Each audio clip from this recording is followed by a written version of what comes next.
Welcome back to Wealth Mavericks, the podcast where we help doctors unlock the secrets to building generational wealth. And today, we're talking about what to do when a member of your team goes rogue.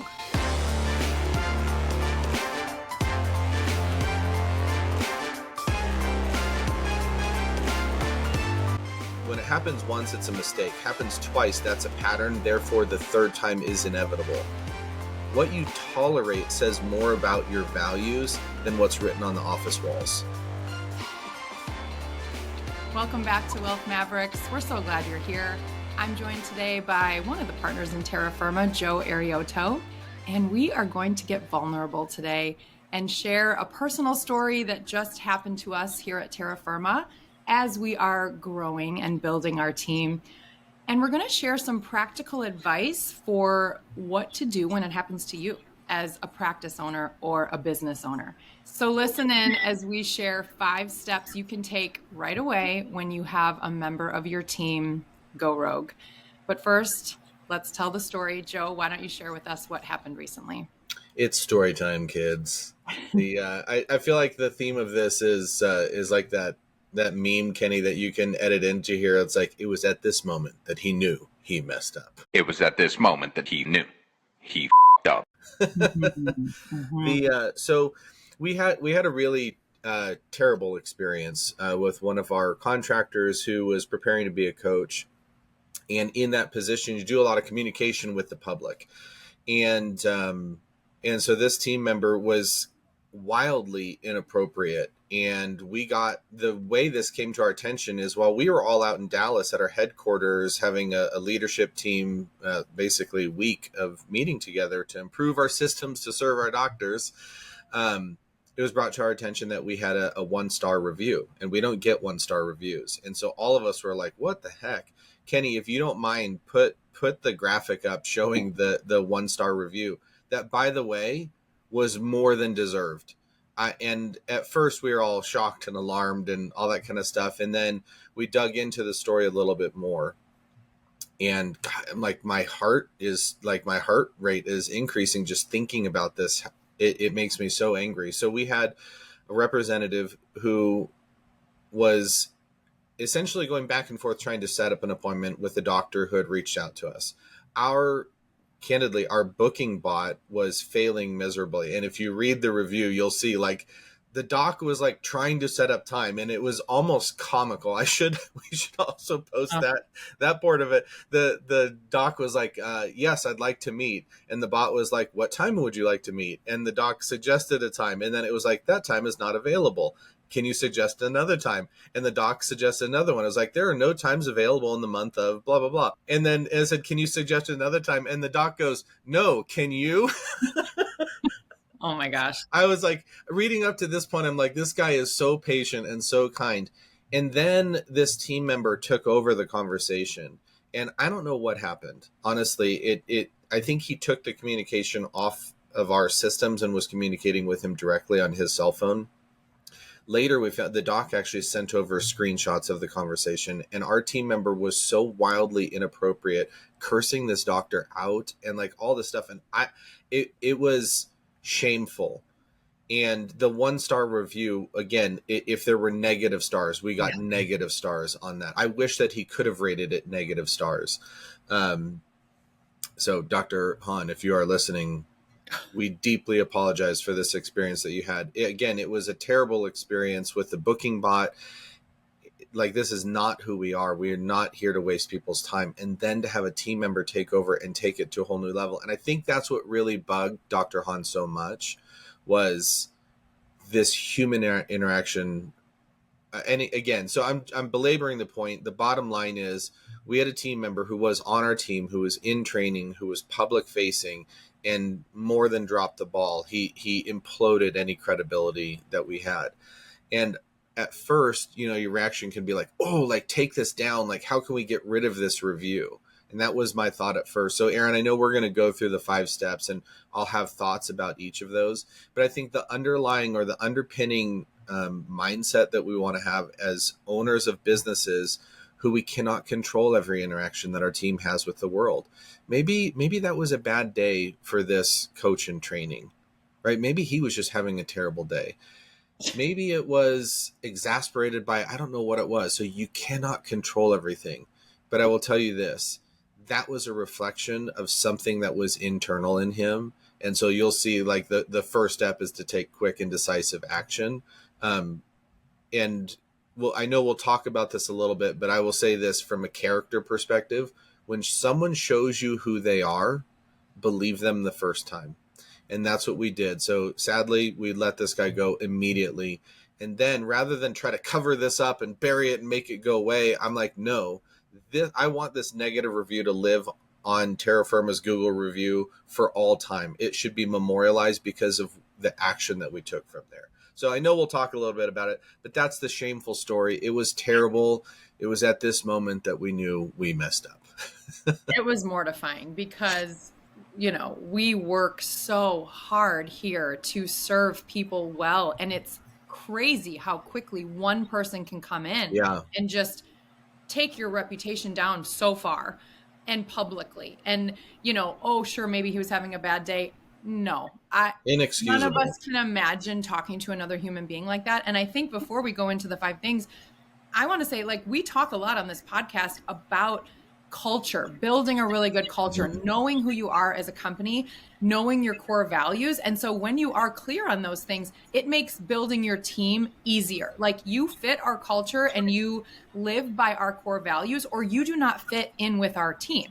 But sometimes people fall through the cracks.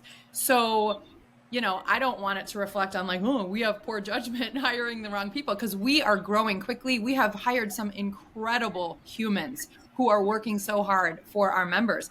But sometimes this is going to happen. It's part of building a business, and it can be hard to find good people. So like you said, when someone shows you, we believe in second chances, right? But in a situation like this. So I guess, how do you determine whether to give someone a second chance or fired immediately? It's a character thing. From my perspective, it's a character thing. That was a revealing of character. And this has happened on more than one occasion. Like when you see that character misalignment, that's not a second chance thing. One of my, I'm going to admit something to everybody. We said we're going to get a little vulnerable, right? So one of my favorite shows to watch is a show called Below Deck.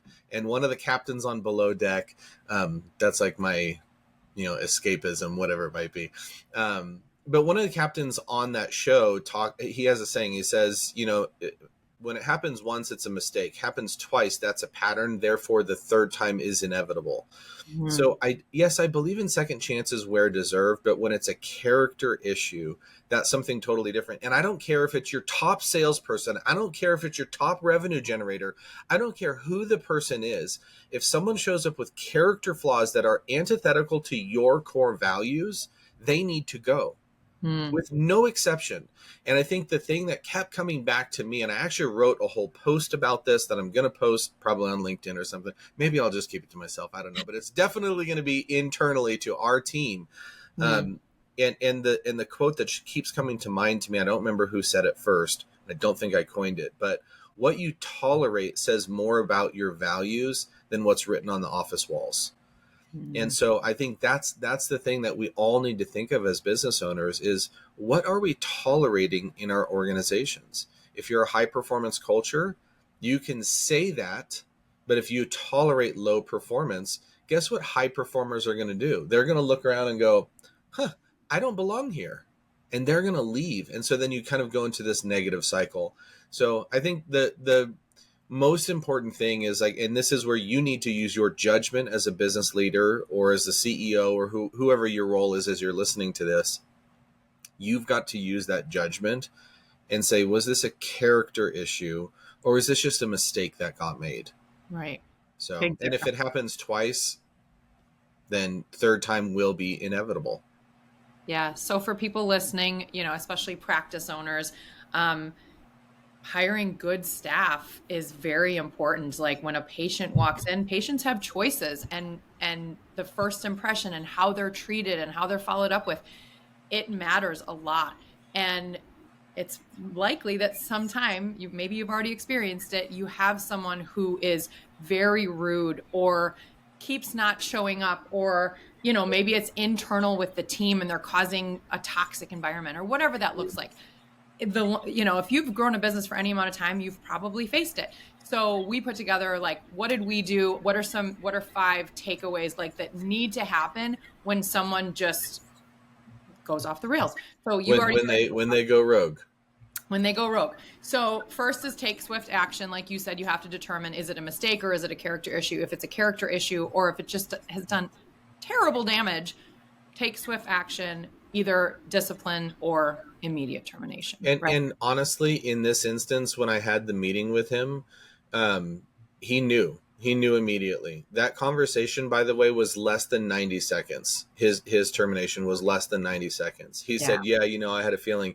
And his response after, so as a further proof of character, he also replied and was like, yeah, I really told that doctor off. It was like he was proud of what he did. So again, confirmation, you'll see that confirmation when you have that, but decisive action. So the second, make apologies where needed. Yeah. So for us, it was with the review and with our team. Yeah. Yeah, candidly, that was, I think yes, externally and publicly, and again to Dr. Hahn, it was like, this was terrible because he received the brunt of this terrible experience. So public, and we actually tried calling him. We tried calling him numerous times, like from a leadership perspective, just to apologize. And I understand why he would want nothing to do with us. It's like, no, like, I don't care. I was hurt. So publicly and also like internally making apologies where needed. By the way, like, an apology goes a long way. I think sometimes people look at like apologizing for something as weakness. It is not. No. Like, it's recognizing wrong was done and I'm trying to make it right. Will you forgive me? Right. That is I think that's a powerful thing for leaders to understand. Yeah. And then number 3, on top of the apology, communicate with staff and make very clear what will be tolerated and what will not, and what expectations are. Yeah. That's the email I'm about to send. Number 4, make a plan for how to avoid this moving forward. Like, that's what life's all about. We make mistakes and then we learn from them and move forward. So what have you learned from this experience? So what I'm going to share is what I've learned, and I'm not saying this is applicable to everybody, but I think for many people, it will be applicable. Sometimes we get really excited when we fill a role or we see a potential fill for a role that we've been looking for. And candidly, at Terra Firma, we have so many doctors that are reaching out to us on a daily basis that it is tough to keep up with all the people who are coming to us. And so this role of this communication and be able to navigate those relationships is important for us to fill as we scale and grow. So I was excited when this person came on. He spoke a really good game, right? Talked very much values alignment. Ultimately, I think if he had checked some of these things, he would have been an amazing team member if some of these things hadn't been here. However, what I will say is two process improvements that happen immediately is reference checks and a background check. So it's one thing to take someone at their word, but as you're growing and scaling, you need to formalize some of those processes because some people can just show up in a really positive way and say all the right things and you feel really good about it. So I think those are like 2 things, immediate improvements in our hiring process is background check and reference checks for those people. That's really good, which I know we do for core staff, but as we grow this, coaching, sales team, like, that needs to happen there too. Yeah, absolutely. Yeah, exactly. With everybody. Facing. Yeah, exactly. And then number 5, give yourself grace, right? We can only beat ourselves up so much. These things are bound to happen and we're all just doing our best. So the more you stay down about it and wallow in it, it's like, well, that's not going to help anything. We're building a business here and we need to just learn from it and move on. So hopefully we can laugh about it. Yeah. I mean, this one is tough. And again, I think scar tissue can be dangerous. So I think even medically, and I don't know what I'm talking about, one of our doctors can chime in the comments and talk about scar tissue. But when scar tissue builds up, it inhibits like mobility, whatever it might be, reduces blood flow to that area. I don't know. I think I'm right about that. But again, docs, you can correct me in the comments. When we allow scar tissue to build up by not giving ourselves grace, not recognizing that, hey, I made a mistake, I learned from it and I can move on, then what ends up happening is then we start avoiding all of that. And where I see this often with business leaders is they go, I tried that before, it didn't work, therefore insert whatever they're going to say. I'm never going to do that again, or I just can't grow, whatever that might mean. And there's a really great book, Erin, I think you recommended it to me, by Dan Martell, called Buy Back Your Time. Mm-hmm. And Dan talks about in that book, he says, 80% done is 100% awesome. Yeah. And I just love that. It's like, likely when you're bringing people on, if you're scaling and growing, and that's the only practices that we get, we help all kinds of doctors, but when we get involved with a practice, it's with the intention that we are helping them grow. And growth can sometimes be painful and it can be hard, but the purpose is to grow. And with scar tissue, and if you hold on to those things that didn't work before just because they didn't work before, it inhibits your growth. And so recognize that no one is going to do it as good as you can do it, doc. Like, that's just the truth. Or maybe I'll challenge that in a moment, but the feeling is like, no one's going to do it as good as I can do it. Mm-hmm. And that's okay, because 80% done is 100% awesome. Now, the truth is, and we've had some staff that we've hired, either contractors or employees, when they've come in, they've enhanced our systems almost immediately. Not only could they do it as well, they actually could do it better, and it's their full-time focus. And so I think that's where it gets exciting, when you start putting yourself into that position to be able to grow intentionally and not let previous scar tissue, not allow that grace you did not give yourself before to flourish and allow you to grow. I love it.